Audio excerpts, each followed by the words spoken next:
témoigner. Alors, en pareille circonstance, c'est difficile de témoigner. Surtout, on ne peut pas témoigner des bienfaits de quelqu'un. Et la récompense pour bienfait, on ne peut pas récompenser quelqu'un pour ça. Donc, alors, je vous prie d'accepter mes égards de langage, les grosses fautes que je vais commettre et la longue histoire que je vais raconter. C'est ma formation, je suis une formation de géographe littéraire, là on est vraiment. Voilà. Qui sommes-nous d'abord? C'est important. En 1989, nous étions 80 élèves. 80 élèves. Pour 5 mètres au collège. Et je n'avais jamais dirigé une école. Je venais. Et aujourd'hui, nous avons au collège 18 classes au premier cycle, 9 classes au second cycle, pour un effectif de 2000 élèves aujourd'hui. Effectif 2014. Avec le rapport d'évaluation de fin d'année que j'ai dans ma poche ici. Comment tout cela est arrivé? Cela est arrivé simplement. Saluer le sens de la solidarité que le Secours populaire a voulu, incolore, inodore et universel, parce que vous la portez au-delà des frontières de votre France natale, berceau des grands humanistes et apôtres de la solidarité. Nul n'a le droit d'être heureux tout seul. La seule vérité, c'est de s'aimer. Elle est de votre humaniste, Raoul Fouillon. Son bus est... Mais j'espère qu'elle ne sera pas muette. Elle m'a seulement dit qu'à l'évaluation, elle a 200 enfants sur le dos qui, en septembre, ne vont pas être reçus à l'école. Parce qu'il n'y a pas à manger. Il n'y a pas à acheter le trousseau scolaire. Il n'y a pas à leur donner les kits sanitaires. Je dis, bon, on est des manières modernes.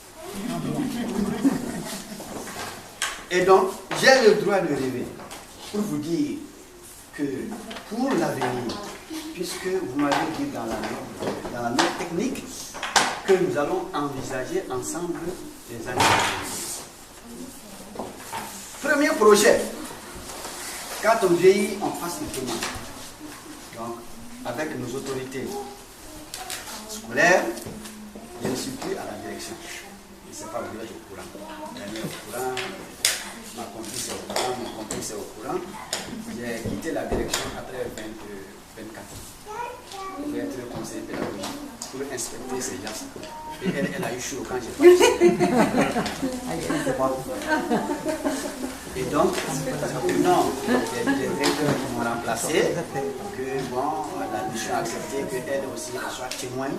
Et moi, je continue d'accompagner le partenariat, puisque je suis maintenant dans la haute sphère. Attends, tu vas avoir la grosse. Ah oui, c'est déjà. Voilà. Donc, je rêve d'un partenariat plus fécond en faveur de nos populations dans la lutte contre la faim.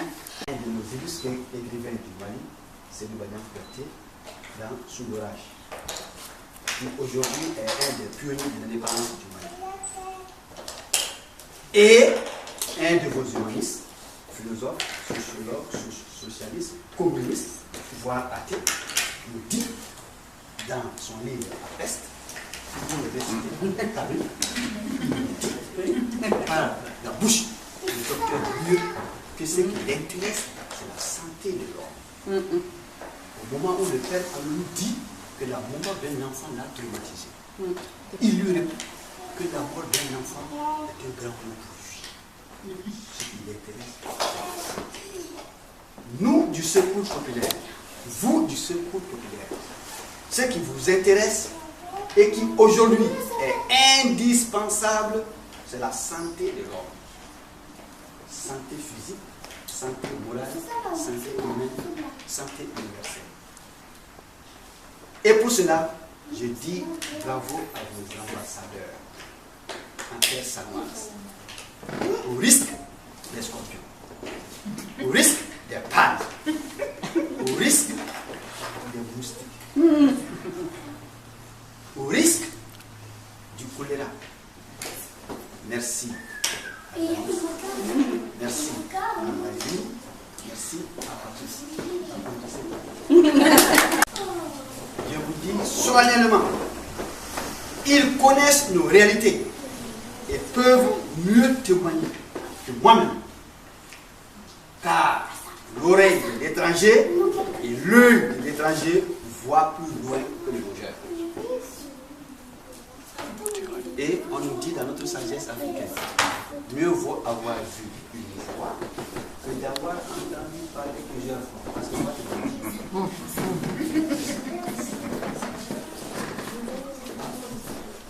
Secours populaire. Qu'est-ce que vous avez secouru depuis 1936 qui reste? Quand vous donnez à manger à quelqu'un, s'il n'a plus faim, il va vous oublier.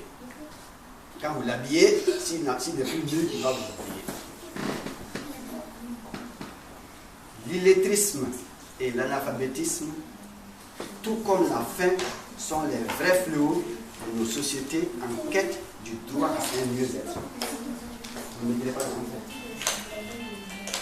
Votre apport en livres et romans à notre bibliothèque et les appuis contre la faim ont rehaussé nos succès scolaires et séché le désespoir des enfants déplacés du Nord Mali accueillis dans notre école en 2013 et 2014 au nombre de 100 enfants.